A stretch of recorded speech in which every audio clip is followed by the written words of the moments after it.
nous pouvons faire en sorte que demain soit différent. Nous pouvons faire en sorte que demain soit autre chose que ce que nous sommes en train de vivre aujourd'hui, en faisant renaître Cotonou, en donnant une autre orientation politique à Cotonou. Parce que lors des dernières élections législatives, nous avons vu que c'est nos amis d'en face qui ont pris le devant un peu partout dans certains arrondissements, dans certains quartiers de Cotonou. Il faut que ça change. Il faut que ça change. À Cotonou, nous ne pouvons pas être éternellement mécontents et fâchés contre ceux qui dirigent. Ce week-end, une délégation du littoral s'est jointe à la coordination locale de OB26 pour marquer un nouveau chapitre dans l'opération Renaissance Cotonou avec Olivier Bocot. Devant un public majoritairement jeune, le coordonnateur a dressé le bilan des efforts déployés dans le 4e arrondissement. C'est un mot que j'utilise très souvent. Nous sommes des blessés de guerre politique.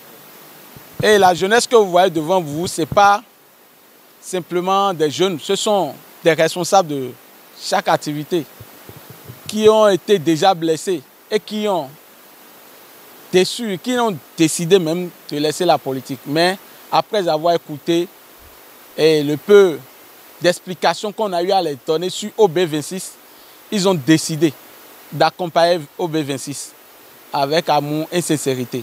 Et d'ailleurs, ils sont sincères. Ce sont des gars qui sont francs.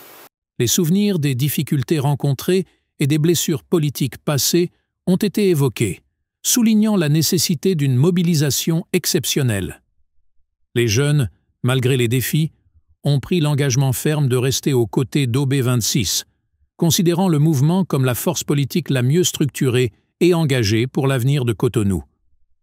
Lors de cette rencontre, l'engagement a été scellé par la promesse de mobiliser encore plus de personnes autour de cette initiative.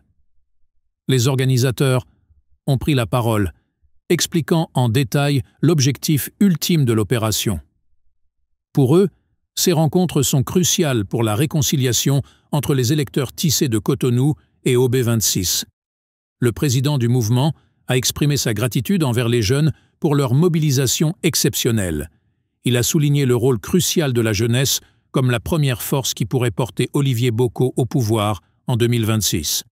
Un appel a été lancé pour renforcer les acquis de 2023 et des promesses concrètes ont été faites pour adresser les préoccupations des jeunes en matière d'emploi et de chômage.